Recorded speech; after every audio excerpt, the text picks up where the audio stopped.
네, 우리 아이들도 있고요. 네, 이렇게 가끔 이렇게 온 가족 예배를 드리면 네, 좋은 것 같아요. 혹시 아이들도 생각보다 네, 잘 앉아 있고, 하여튼 그래서 우리가 1년에 한 몇 번 이렇게 온고장 예배로 드리는데, 하여튼 가정의 가운데 하나님의 은혜와 복이 항상 넘치시기를 소망합니다.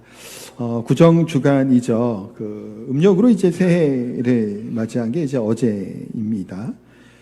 우리나라는 설날이 두 번이잖아요. 그래서 우리 새해 인사를 합니다만 또 이제 음력으로 새해가 되면 또 새해 인사를 해요.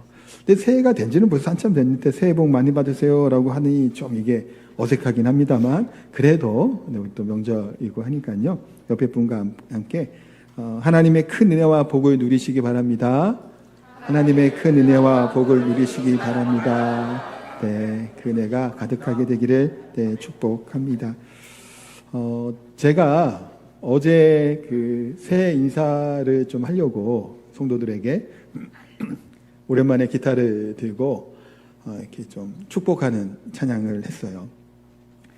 당신은 하나님의 이거를 했단 말이에요. 해서 오전에 이렇게 막 보내려고 이렇게 한참 좀 아이디어가 생각이 났어요. 지금 앉아있다가 생각이 났는데 이렇게 하다가 이게 용량이 38초밖에 안 됨에도 불구하고 문자로 보내자니 이게 화질이 너무 저하가 되더라고요. 얼굴이 막 흐릿하게 나오고 보낼까 하다가 너무 화질이 이상하고 그래서 다른 이제 컴퓨터에 있는 그걸로 해볼까 했더니 그건 또 이미지만 되지 또 영상은 또 안 되더라고요.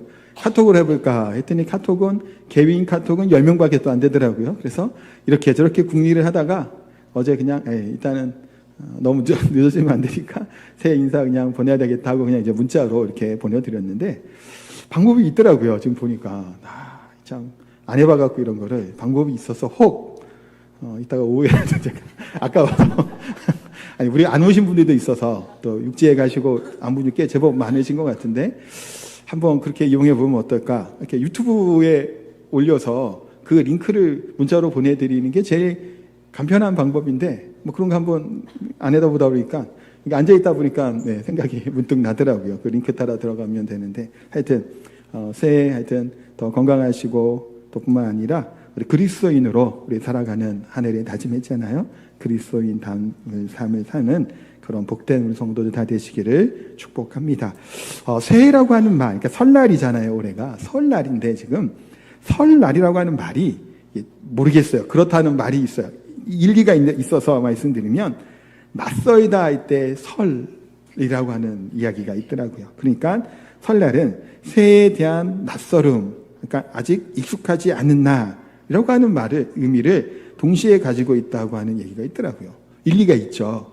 왜냐하면 새해가 된다. 설날이라는 게 처음 시작하는 날, 새롭게 시작한 익숙하지 않은 날이기 때문에 그런 것 같은데 하여튼 이 명절을 다시 보내면서 또 은혜 가운데 행복한 가운데 가족들과 함께 보내시기 바랍니다. 설, 추석 등 명절은 고향을 찾는 대이동을 하는 날이기도 하죠. 요즘에는 이제 외국 여행을 가는 경우도 이제 많은 것 같아요. 공항도 많이 붐비죠. 또 제주도에 이렇게 여행 오시는 분들도 있어요. 일부 예배 때 보니까 그 가족이 이렇게 한 3대가 되어 보시더라고요. 여기 우리 최추정 원사님 있는데 쭉 이렇게 앉으셨는데 3대가 쭉 이렇게 와서 이렇게 아마 여행 오셔갖고 같이 이제 예배 드리러 오신 것 같더라고요. 하여튼 뭐 그렇게 제주도도 가고 가지만 또 기성전쟁이라고 얘기할 만큼 고향길을 또 찾아가는 분들도 많이 있죠. 제주도에 있음에도 육지로 또 우리 가시는 우리 성도님도 있는 것처럼 이렇게 많이 갑니다. 중국은 설날을 춘절이라고 부르는데 제가 이렇게 찾아보다가 깜짝 놀랐어요. 올해는 그러니까 누적 이동 인구가 90억 명이라고 얘기하더라고요. 이게 말이 되나요? 이게 누적이에요. 그러니까 40일 동안 이게 왔다 갔다 하는 걸 아마 총해서 하는 건가 봐요. 그러니까 엄청나게 많은 사람의 숫자가 왔다 갔다 하시는 것 같아요. 우리나라도 보니까 4천만 명 이상, 그러니까 4천만 명 이상이 한 얘기는 그때 누적인 것 같아요. 그 기간 동안 오며 가며 왔다 갔다 하는 게 그렇게 많이 움직였다고 하는데 명절이 되면 고향에 가는 것 참 좋죠. 즐거운 일인 줄 압니다. 근데 이제 명절에도 고향에 갈 수 없는 사람들이 있어요. 누구죠? 뭐 이렇게 얘기하면 또 우리 이주민들 또 탈북자들 뭐 이렇게 얘기를 한단 말이에요. 물론 그렇죠. 그분들도 못 가고 이렇게 주말에 겹치면 우리 목회자들도 못 가고, 네. 웃자고 하는 얘기입니다, 이건 사실은. 내가 못 가죠. 주말이 되면 뭐 똑같아요. 평일날 저 어제 뭐 오전 출근해갖고 뭐 똑같은데 명제로 해봐야 이제 주말이 있으면. 근데 사실 제주도에 있으면 육지 같으면 차 한 대 그냥 다 같이 타고 이렇게 쭉 가면 되잖아요, 고속도로. 근데 제주도에 한 명당 다 비행기표를 끊어서 가는 것도 명절 기간에 비용도 많지가 않고 또 배 타고 가자니 차 실는데 제 차가 되게 오래된 차인데 아니 오래된 차가 크지도 않은데 그거 왜 이렇게 많이 왔는지 모르겠어요. 산타페인데 되게 오래된 거예요. 근데 크기도 요즘 나오는 제 거보다 작은 투싼 같은 것보다도 작은 것 같은데 이름이 산타페라고 또 비용도 많이 들고 하여튼 여러 가지로 이렇게 쉽지는 않은 것 같아요. 근데 뭐 그건 웃자고 하는 얘기고요. 실제로 고향이 가지 못하는 분들이 있죠.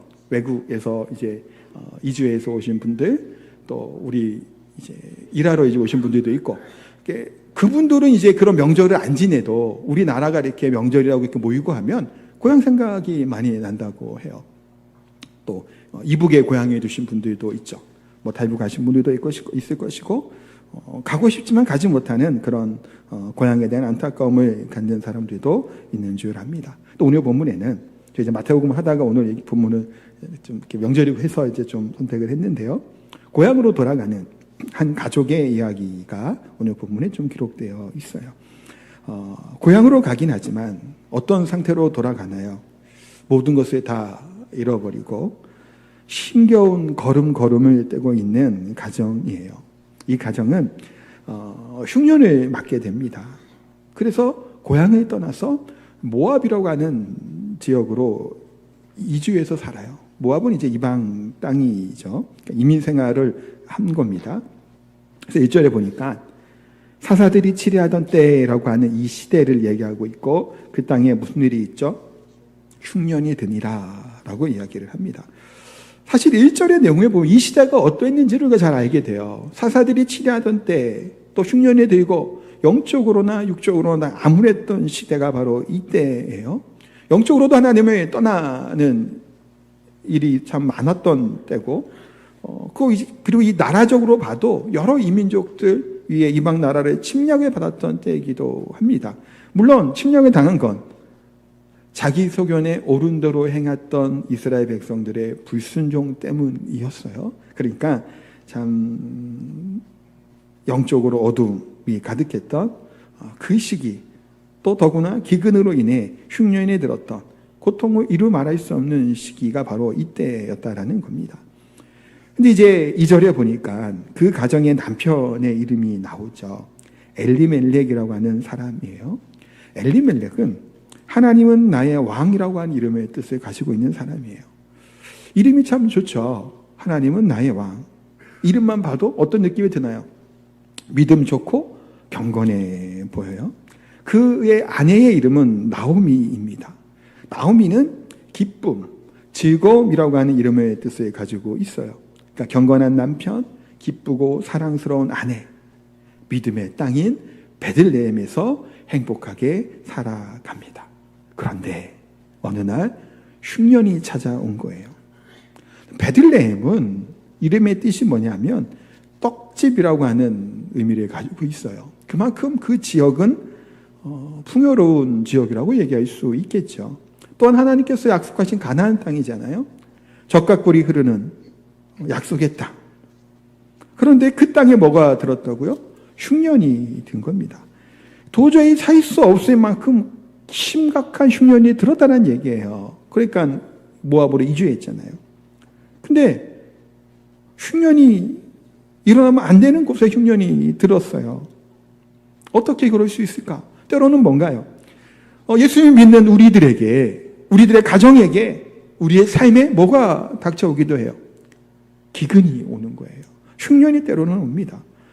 예수님을 잘 믿는 어떻게 저 사람에게 이와 같은 일들을 겪을 수 있는가라고 하는 생각을 때로는 의구심을 갖죠.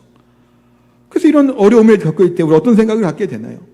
내가 하나님께 뭐 잘못한 게 있나? 도대체 왜 이런 일들이 생기는 것일까? 때로는 예배 드리러 올 때, 기도하러 올 때 어려운 일을 겪는 경우도 있잖아요. 알 수 없어요, 사실은. 어떻게 해야 될까? 때로는 설명하기 어려운 그 때를 겪을 때가 있어요. 왜 고난이 오게 될까? 사실 룻기 같은 경우 1장을 보면 이렇게 설교를 많이 하고, 저도 지난번에 할 때 설교를 이렇게 했던 것 같아요. 엘리메일 하는 사람의 이름의 뜻이 하나님 나의 왕인데 모압으로 이주했던 그의 불신앙을 이야기하기도 합니다. 물론 그럴 수 있죠. 근데 한편으로는 우리가 불신앙하지 않았음에도 불구하고 하나님 앞에서 그렇게 불순종하거나 아니면 믿음대로 말씀대로 살지 않았는데도, 그러니까 그렇게 잘 순종하고 살아갔음에도 불구하고 때로는 가정에 어려운 일들이 찾아올까요? 안 찾아올까요? 찾아오는 거예요. 영문을 모를 만한 그 일들을 때로는 우리가 겪게 됩니다. 오늘 엘리멜렉은 흉년 앞에 고향을 떠나 모압이라고 하는 곳으로 이주를 해요. 모압은 어떤 곳일까요? 흉년이 들었던 이 지역에 흉년을 피해 갔다라는 얘기는 모압 지방은 나름 살기 좋았고 넉넉했다라는 거예요. 모압은 좋은 곳으로 알려져 있습니다. 수자원도 풍부했다고 하고요. 농사나 그래서 목축이 잘 되는 곳이에요. 사실 그 이스라엘 이 팔레스타인 지역이 크기가 얼마나 할까요? 그렇게 큰 동네가 아니에요. 사실. 그러니까 여기 베들레헴의 여기 이스라엘 지역이나 모압 지방이나 별로 그렇게 멀지 않다고요. 우리나라보다 작아요. 그러니까 이쪽은 괜찮은데 이쪽은 좀 심각한 거예요. 지금 그 상황인 거예요. 그렇게 어찌 보면 잘 살기 위해서 떠나갔던 곳이죠. 또 모압이라는 지역은 출애굽할 때도 뭐 방해다고 그랬던 민족이에요. 그래서 하나님이 전에 드리지 못하게 할 만큼 제약과 우상이 가득했던 곳이 바로 모압 지방이죠. 지금 이 가정은 어찌 보면 영적으로 하나님과 멀리 떨어져 있는 상태에 있었다라고도 볼 수 있어요. 근데 아까 했지만 그렇게 부정적으로 보지 않을지라도 어쨌든 그런 어려움을 이들이 겪게 된 겁니다. 몇 년을 보냈을까요? 10년이라고 하는 시간을 보내게 돼요. 10년 만에 어떤 일이 겪냐면 5절 한번 볼까요? 5절 같이 읽겠습니다. 말론과 기럧 두 사람이 다 죽고 그 여인은 두 아들과 남편의 뒤에 남았더라. 이사를 가고 이주해서 살아가는 모압 땅에서 이들의 고통은 계속됩니다. 흉년을 만나 떠나갔는데 거기서 엘리멜렉이 죽어요. 가장이 죽은 거예요. 남은 가족은 어머니와 두 아들밖에 없었죠. 더군다나 남은 두 아들이 그래서 모압 여인과 결혼을 합니다. 그 얘기는 모압 땅에서 정착해서 어떻게든 자리를 잡고 살려고 했던 의지가 있었던 걸로 보이잖아요. 그런데 그 아들마저도 어떻게 되죠? 두 아들 다 죽은 거예요. 아들의 이름이 말론과 기럧이죠. 말론이라고 하는 이름의 의미는 병약하다, 쇠약하다라고 하는 이름의 뜻을 가지고 있다고 하고요. 기럧이라고 하는 이름도 수척하다라고 하는 이름의 뜻을 가지고 있는 아들들의 이름이에요. 어떤 부모가 자기 아들의 이름을 이렇게 삐쩍 마르고 말랑 뭐 그렇게 적겠어요. 그러니까 아마도 아이들이 태어날 때부터 어떤 상태였을까요? 그렇게 건강하지 못했을 수 있어요. 조금 일찍 조산했을 수도 있겠고요. 뭐 알 수 없죠. 허약한 아이들로 아마 태어났던 것 같습니다. 근데 이 아들들이 장성한 후에도 그렇게 건강하지 못한 거예요. 그래서 모압 여인과 결혼을 시켜서 이제 가정을 이루게 했는데 두 아들마저 세상을 떠난 거예요. 참 기구한 삶이잖아요. 이제 남아있는 것은 어머니 나오미와 두 며느리밖에 없어요. 나오미란 이름의 뜻은 뭐라고요? 즐거움, 기쁨, 희락, 뭐 아름다움, 뭐 그런 뜻이에요. 근데 인생의 이 기쁘고 즐거워야 될 인생이 이 나오미란 이름이 기쁨이 사라져버린 겁니다. 보다 나은 삶을 살기 위해서 고향마저 떠나 10년 동안 모압 땅에서 열심히 나름대로 살았는데 모든 걸 다 잃어버린 거예요. 남자들이 죽었다고 하는 것, 고대 시대에 이것은 어떻게 할 수 없는 희망이 없는 상태이죠. 지금이야. 지금 요즘 시대 같으면 뭐 여성들이 충분히 뭐 가능하잖아요. 근데 고대 시대에 이것이 가능하냐라는 거예요. 희망이 없고 절망적인 상황이에요. 두려움 가운데 고향을 떠나며 낯선 땅으로 갔잖아요. 사랑하고 의지했던 남편을 먼저 떠나야 하는 고통. 마지막 희망이었던 두 아들. 남편이 죽은 다음에 두 아들만 바라봤을 거 아니에요. 두 아들마저도 자신의 곁에 떠났던 이 여인의 고통과 절망. 왜 이런 일이 있었을까? 명확한 이유는 알 수는 없죠. 얼마나 이 나오미가 하나님 앞에 기도하고 부르짖었을까? 라는 생각을 또 한번 해보게 됩니다. 룻기를 이렇게 보다 보면 제가 가끔 얘기하는 우리 돌아가신 외할머니가 생각이 나요. 옛날 그 시대에 삼남매를 데리고, 외할아버지는 제가 얼굴도 몰라요. 왜냐하면 저희 작은 삼촌이 어릴 때 돌아가셨기 때문에 이른 때 이제 삼남매만 데리고 키우신 거예요. 얼마나 힘들게 사실은 애들을 키웠겠어요. 옛날에 살기 힘들 때 시대니까요. 그런데 둘째 딸이 먼저 자기보다 먼저 떠납니다. 저희 엄마예요, 그게. 그러고 나서 큰 아들이 또 세상에 떠나요.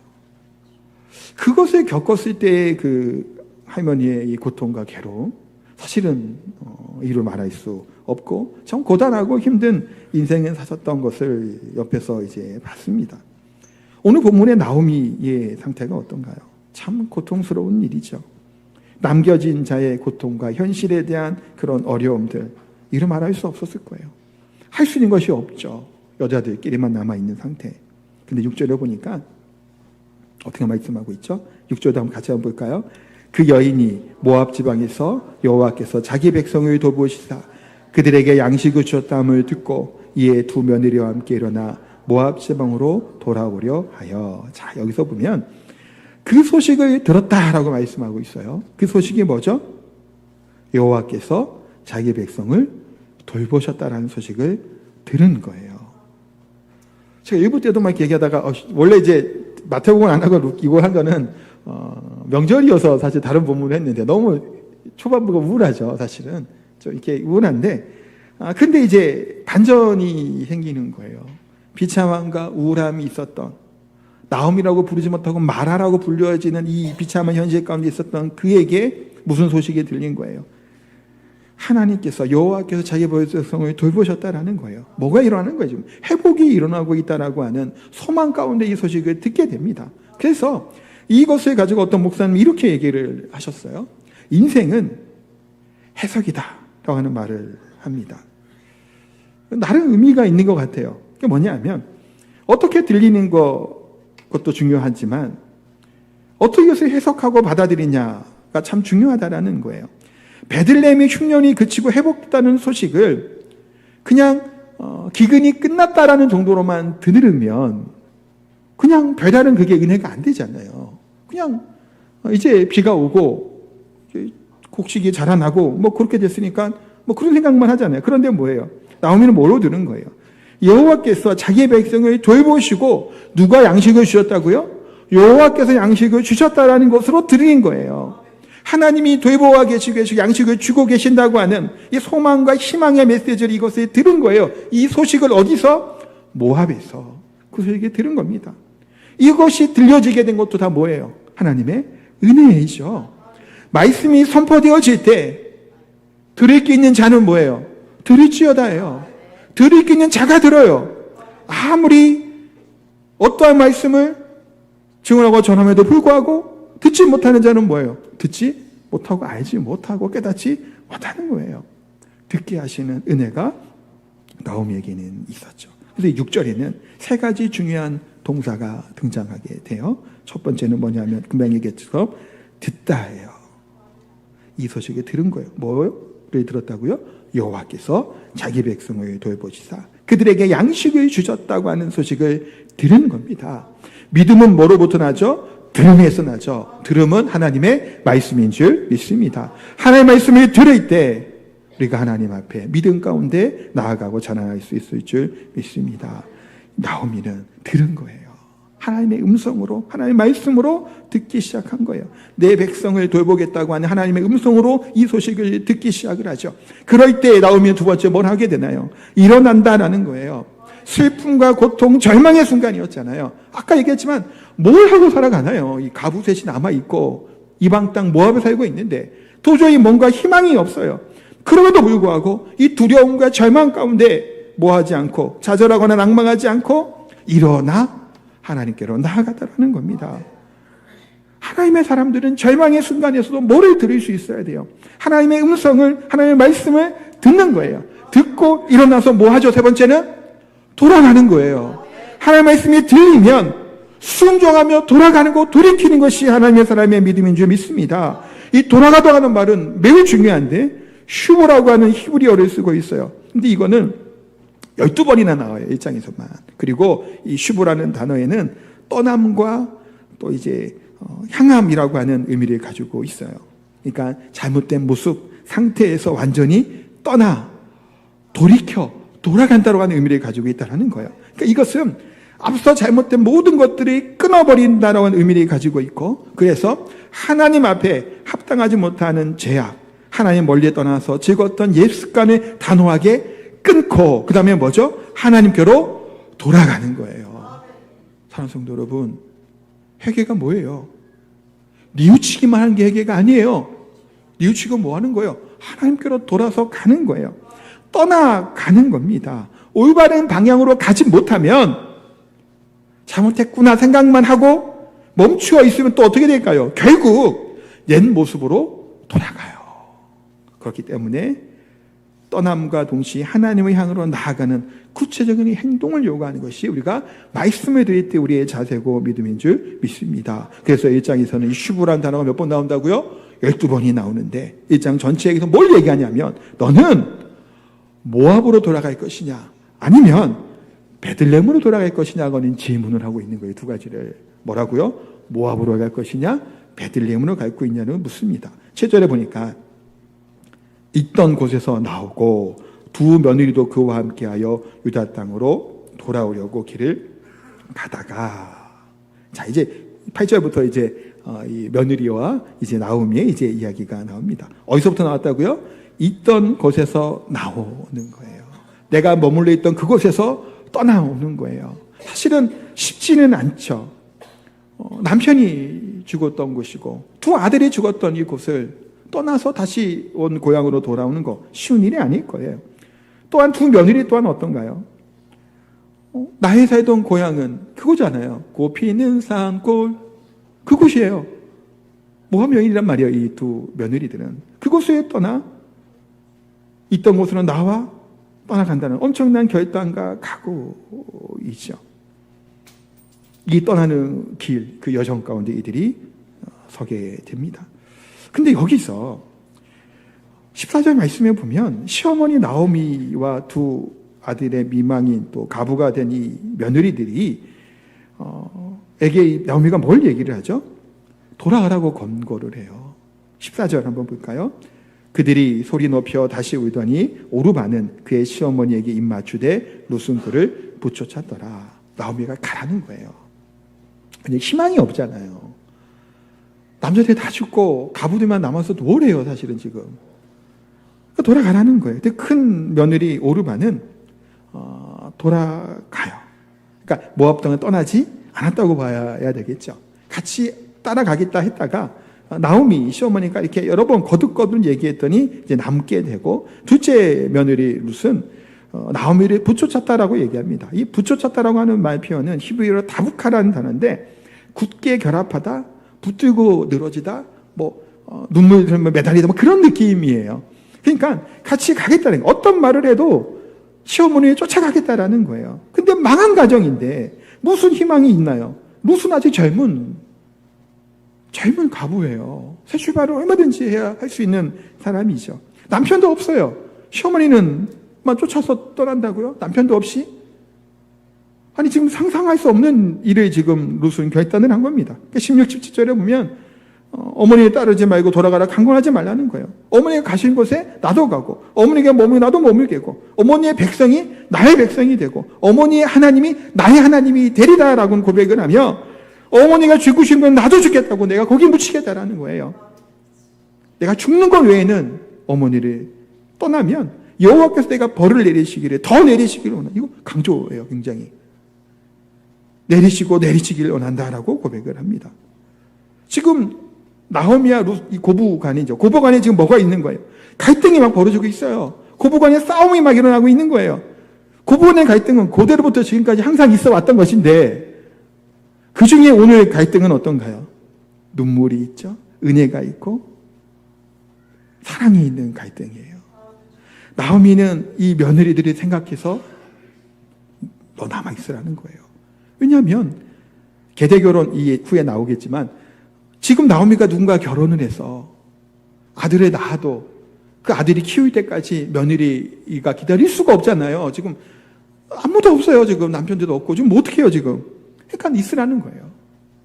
룻을 오르바를 며느리를 사랑하는 마음으로 있으라고 강권하고 룻은 그래도 쫓아가겠다고 붙잡고 있는 겁니다. 이 고부간의 이 갈등 맞싸움이 얼마나 지금 여기 본문에 아름답나요. 서로 사랑하는 마음으로 이 일을 하고 있죠. 그러다가 여기 룻을 볼까요? 룻은 어머니의 하나님이 나의 하나님이 되신다고 고백을 합니다. 이 룻은 모압 여인이에요. 본인이 섬겼던 신이 있단 말이에요. 모압 땅에서 어릴 때부터 가족들이 다 같이 섬겼던 그 신이. 근데 지금 뭘 얘기하고 있어요? 어머니 하나님을 나의 하나님으로 믿겠다라는 거예요. 왜 이게 가능할 수 있었을까요? 룻은 결혼해서 살면서 그동안 나오미의 삶을 지켜왔을 거예요. 모압 땅에서 어려움을 당하고 쫄딱 망하는 가운데서도 나오미가 어떤 삶을 살았을까요? 믿음의 삶을 살았던 것을 우리가 볼 수 있는 거예요. 그런 삶이 없었다면 룻이 여호와 하나님을 믿겠다고 고백할 수 있었을까요? 이게? 아닌 거예요. 같이 살면서 나오미의 삶을 통해서 이 가정의 모습을 통해서 하나님의 향기와 사랑을 경험하게 된 거예요. 룻이. 그러니 나오미 이 시어머니가 믿는 이 하나님을 나도 뭐 하겠다는 거예요? 하나님을 믿겠다라는 거예요. 나도 이 백성에게 들어가겠다라는 거예요. 지금 들어가는 이곳은 따라가는 이 순간의 결정은 정말 도저히 희망이 없어 보이는 그 길일지라도 나오미가 믿던 이 여호와 하나님을 나도 믿고 따르겠다고 고백하는 겁니다. 지금 어떤가요? 무모한 일이죠. 무모한 도전일 수 있어요. 그런데 모압 땅에 남아서 그들이 주는 것을 가지고 살아가는 이 인생의 삶보다 힘들고 어려운 가정일지라도 나오미가 믿던 그 하나님을 믿음으로 쫓아가는 것, 그 길에 갈아가는 것이 참된 복이라는 사실을 룻은 깨닫고 어머니를 따라 그 길을 베들레헴으로 그 고향으로 돌아가고 있다는 겁니다. 사랑하는 성도 여러분, 나오미는 어땠을까요? 뭘 보고 이것이 가능했을까요? 망하는 가정이죠. 아무것도 남아진 것이 없어. 다 빈털터리가 되었어요. 이 빈털터리가 되는 나오미, 그 간에 가득한 것이 있어요. 8절 한번 볼까요? 뭐가 가득한지 한번 볼게요. 같이 8절 한번 읽겠습니다. 나오미가 두 며느리에게 이르되 너희는 각기 너희 어머니의 집으로 돌아가라.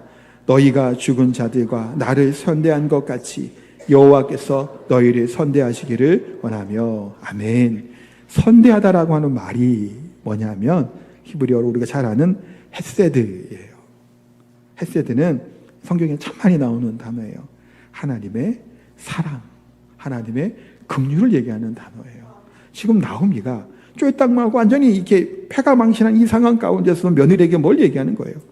여호와 하나님의 사랑이 너희들에게 가득하게 되기를 소망한 거예요. 아마도 나오미의 심정은 모압으로 남아 있으면서도 어떤 누구를 섬기기를 원했을까요? 여호와 하나님을 섬기라고 하는 권면이기도 했겠죠. 나오미는 지금 이 고난의 한복판에서도 하나님의 사랑을 알았습니다. 지금 비록 쓰러지고 넘어지고 망하고 남자들은 다 죽음 가운데 있을지라도 절대로 포기하지 아니하시는 신실하신 하나님을 붙들고 있었던 거예요. 우리는 때로는 쓰러지고 넘어지죠. 실패하고 좌절해요. 그런 우리들을 향한 십자가의 사랑, 부활하신 예수 그리스도, 그 사랑이 우리들을 붙들고 있는 줄 믿습니다. 하나님은 신실하신 하나님이시죠. 그 사랑에 힘입어 지금 고난의 이 가운데서도 떠나온 고향으로 발걸음을 옮기고 있음을 보게 돼요. 희망과 소망을 향해 나아가고 있는 그 더 나은 본향을 찾아가고 있다는 겁니다. 우리들에게도 참된 본향은 어딘가요? 하나님의 나라가 우리들의 본향이죠. 누구든지 세상을 떠날 때가 다가옵니다. 10대, 20대, 30대까지도 그런가요? 죽음을 생각 안 하고 살잖아요. 그랬잖아요. 근데 40대가 되고 50대가 되고 60대가 되면 어떤가요? 70대도 되셨잖아요. 80대도 되셨고 그럼 뭐가 좀 다가오고 있나요? 그렇죠. 떠날 때가 다가오고 있고 죽음이 다가오고 있어요. 누가 죽으시면 뭐라고 표현하죠? 돌아가셨다고 얘기를 하죠. 돌아가는 거예요. 떠날 때가 오는 거예요. 100년, 1000년, 만년 다 살 것 같잖아요. 근데 결국은 어때? 인생은 떠날 때가 있으면 우리가 너무나 잘 알고 있단 말이에요. 한 가지 예를 들어드릴게요. 요거는 사실인지는 잘 모르겠어요. 우리 설교 목사님들이 이제 예화집을 설교 있는 거 저도 이제 보고 이제 이렇게 예화집을 해서 한 걸 이제 말씀드리는데, 팩트는 모르겠습니다만 의미를 좀 잘 기억했으면 좋겠어요. 그냥 장폴 사르트르라고 하는 당대 최고의 지성이고 무신론적인 실존주의자가 있었습니다. 1980년 3월에 폐부종으로 이 사람이 세상을 떠나요. 근데 이런 설이 있어요. 한 달 동안 죽음에 대한 불안과 공포 때문에 되게 두려워했다라고 하는 이야기가 있어요. 이 분은 계약 결혼을 하면서 전통적인 결혼관을 깨트렸던 사람이라고 해요. 그래서 참 젊은 사람들에게 큰 영향을 끼쳤던 사람이라고 합니다. 근데 죽음의 공포를 겪었다고 하는 이 교회에서 얘기하는 이 설이에요. 설인데 왜 그랬을까? 그냥 의미만 생각하세요. 왜 그렇게 죽음 앞에서, 그러니까 살아있을 때는 그것을 얘기하지 않고 죽음을 극복함을 얘기를 하고, 이제 그리스도와 기독교를 좀 부정적으로 많이 얘기했던 사람들이에요. 무신론을 얘기하고. 근데 죽음을 앞에 있을 때 두려움에 떨었다고 하는 얘기들이 참 많죠. 왜 그랬을까요? 어떤 사람은 이런 얘기를 했답니다. 돌아갈 고용이 없었기 때문이다 라는 얘기를 해요. 또 볼테르라고 하는 프랑스의 무신론자 철학자, 계몽주의자예요. 이 사람도 기독교에 대해서 또 무신론에 대해서 좀 얘기했던 사람이기도 해요. 근데 이것도 뭐 정확하지는 않은 얘기인데 이런 설이 있어요. 설이에요. 죽음을 선고했던 이 얘기를 듣고 의사에게 내 생명을 6개월만 연장시켜주면 재산의 반을 주겠다라고 하는 하소연을 했다고 하는 말도 있습니다. 어쨌든 간에 그게 사실인지 아닌지 모르겠습니다만 뭘까요? 이 죽음을 앞두고 있는 사람의 그 심정을 이야기하고 있어요. 또 이제 볼테르 간 사람의 집은 죽은 지 20년 후에 제네바 성서공회에서 그 집을 사요. 그래서 거기를 이제 성서공회 출판사로 삼아서 파리 본부로 이제 그 장소를 이제 사용하게 됩니다. 나중에 어쨌든 간에 살아있을 때 그렇게 지성이고 또 대단한 사람이라고 할지라도 이 죽음을 피해갈 수는 없죠. 죽음을 우리가 맞닥뜨리게 된다는 거예요. 그래서 제임스 그레이라고 하는 신학자는 이런 얘기를 합니다. 고향길에 가는 것이 확실하다면 그 길 도상에서 조그만 어려움이라도 얼마든지 견딜 수 있지 않겠는가라고 하는 말을 했대요. 돌아갈 고향이 확실하면 좀 돌아가는 길에 있는 이 좀 어려움들, 이 조그마하다고 하는 표현을 쓴 거예요. 물론 조그마하지 않을 수 있어요. 우리의 인생 가운데 있다는 것들은. 근데 고향이 있다라고 하는 것, 본향이 있다는 사실은 이것 자체가 그렇게 심각하게 다가오지 않는다고 하는 의미를 갖고 있는 거예요. 왜냐하면 초대교회 수많은 순교자들, 바울과 같은 사람들이 다 뭔가요? 왜 죽음을 조금도 이제 중요하게 여기지 않았던 거예요? 괴롭고 힘든 거잖아요. 죽는다는 고통을 당하는 것, 감옥에 가는 것, 매래 맞는 것. 때로는 초대교회 성도들은 불에 타 죽었어요. 얼마나 힘들어요. 사자에 물려 먹이로 죽고 괴롭고 고통스러운 일이에요. 근데 그들 또한 뭐를 여겼을까요? 영원한 본향을 사모했기에 그때 당하는 고통조차도 영원한 하나님 나라가 비교해 보면 작고 조그마하고 아무것도 아니더라고는 고백이 그들 가운데 있었다는 겁니다. 사랑하는 성도 여러분, 우리는 어디로 갈 곳이 어딘가요? 하나님의 나라로 갈 사람들이죠. 고향에 가게 될 때 우리는 때로는 힘들고 고대도 교통체증도 막 있잖아요. 근데 고향에 갈 때 그 따뜻함과 편안함, 뭐 그거 아시는 분들은 아실 거예요. 그냥 아무런 그게 없지만 그냥 편안하고 좋은 그게 있어요. 어릴 때의 추억과 기억들 때문이겠죠. 그렇다면 우리의 확실한 본향, 천국에 대한 영원한 소망이 확실하다면 그 길을 걸어가는 우리의 삶의 인생의 조금의 고난과 어려움들이 그게 클지라도 그것이 영원한 하나님 나라를 생각하면 견딜만 하지 않겠냐라는 거예요. 사랑하는 성도 여러분, 우리의 삶은 무슨 인생이라고 얘기하죠? 나그네 인생이라고 얘기를 합니다. 때로는 고되죠. 때로는 피곤해요. 우리가 여행에 갔을 때가 그 나그네 그거거든요. 힘들잖아요. 여행 다닐 때도. 그런데 또 힘들고 지치고 그래도 그 여행이 즐겁고 행복할 수 있는 이유가 뭐죠? 집으로 돌아갈 수 있기 때문이잖아요. 조금 있으면 비행기 타고 집으로 돌아가면 또 편안하잖아요. 그런 하나님의 나라에 대한 소망들, 고난과 아픔의 자리에서도 하나님의 나라를, 영원한 나라를 사모하고 믿음 가운데 살아가게 되면 우리의 삶이 승리하는 삶, 또 천국길을 걸어가는 삶이 될 줄 믿습니다. 우리 주 예수 그리스도께서 다시 오실 그날을 기다리며 우리를 부르시는 그때까지 은혜 가운데 행복하게 또 기쁨으로 우리가 살아가게 되는 저와 성도님 다 되시길 예수님 이름으로 축복하고 기도합니다. 함께 찬양하겠습니다. 우리 주님 다시 오실 때까지 함께 찬양하겠습니다.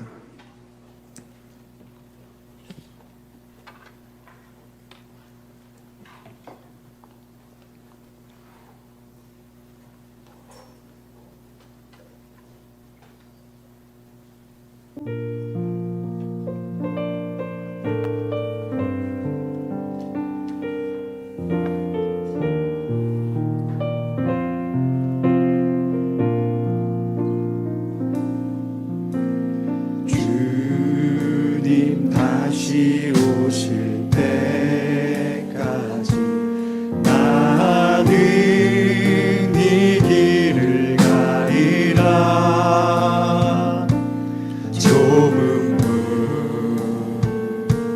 좁은 길 나의 십자가 지고 나의 가는 이 길 끝에서 나는 주님을 보리라. 영광의 내 주님 나를 맞아주시리. 주님 다시 오실 때까지 나는 일어나 달려가리라. 주의 영광 온 땅 덮을래. 나는 일어나 노래하리.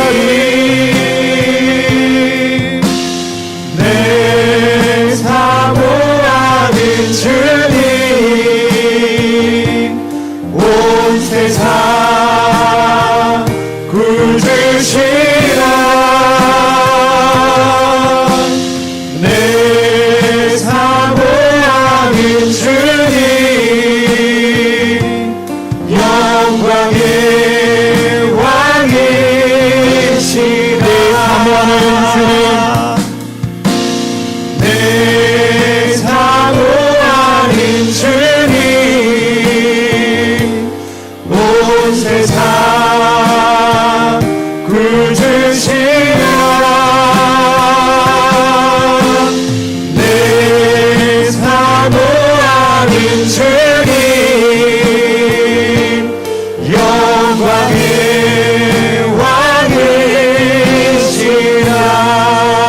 왕이시라. 같이 한번 기도하겠습니다. 이 시간 기도 들으실 때 결국에 우리가 돌아갈 곳이 우리는 있습니다. 이 땅에 사는 것이 정말 영원한 삶일 것 같지만 그렇지가 않죠. 가까운 우리 가족들 세상을 떠나는 것도 우리가 많이 보게 됩니다. 우리 또한 떠날 때가 다가온다는 거예요. 우리의 인생을 나그네 인생이라고 얘기를 하죠. 어찌 보면 이 세상 가운데 하나님께서 나그네와 같이 여행하는 것처럼 보내게 하세요. 그런데 조금 괴롭고 힘들고 지치고 고단할지라도 여기가 우리들의 영원히 머물 곳이 아니기 때문에 우리들에게 뭐가 있는 건가요? 소망과 기쁨이 있는 줄 믿습니다. 하나님의 말씀을 우리가 듣는 길을 갖게 되길 소망합니다. 하나님의 말씀을 들었다면 일어나고 그 다음에 뭐 해야 되죠? 돌이켜 하나님께로 나아가야 되는 인생이 되기를 소망합니다. 어떠한 상황과 형편 가운데 있을지라도 하나님의 사랑의 음성을, 이 헬세대하는 하나님의 긍휼하심을 듣고 우리의 인생의 삶을 신실하지 하나님을 소망하며 살아가게 하여 주옵소서. 인내 가운데 살게 하여 주옵소서. 함께 말씀의 경험 합심해서 기도하도록 합니다. 기도하겠습니다. 하나님 이 시간 합심하여 나옵니다. 떠내가야 될 때가 다가오는 우리의 인생이 있습니다. 언제 하나님이 부르시고 주님 다시 오실 그때가 될 때 이 땅이 영원한 삶이 아닌데 우리가 떠나야 될 고향과 고향이 있습니다.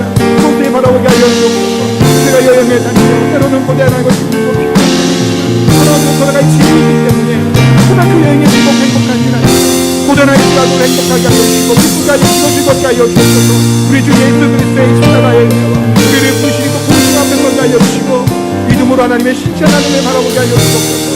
햇빛에 하나님의 긍휼하심을 하나님의 사랑을 바라보며 믿음으로 살게 하여 주옵소서. 그런 인생이 되게 하여 주옵소서. 하나님이 다시 오실 그때까지 우리를 부르시는 그때까지 하루하루 매일매일 삶을 하나님의 기뻐하시는 대로 살게 하여 주옵소서. 믿음 가운데 살게 하여 주옵소서.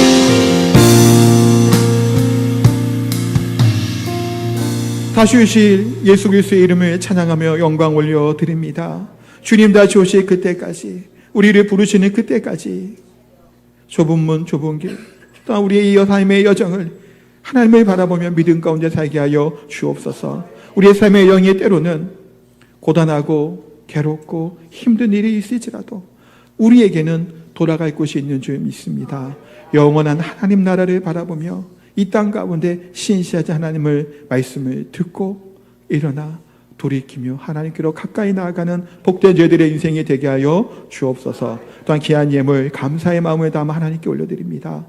또한 가족들이 모여 하나님께 예배하며 하나님께 영광 올려드립니다. 사랑하는 성도들의 가정들 하나님 복되게 하여 주시고 믿음의 가정이 되게 하여 주시고 영원한 하나님 나라만을 소망하며 살게 하는 복된 가정 되게 하여 주옵소서. 복 주시고 은혜 베풀어 주옵소서. 또한 귀한 예물을 통해 하나님 나라가 확장되게 하여 주시고 주의 몸된 교회가 하나님의 기뻐하시는 참된 그리스도인의 교회가 되게 하여 주옵소서.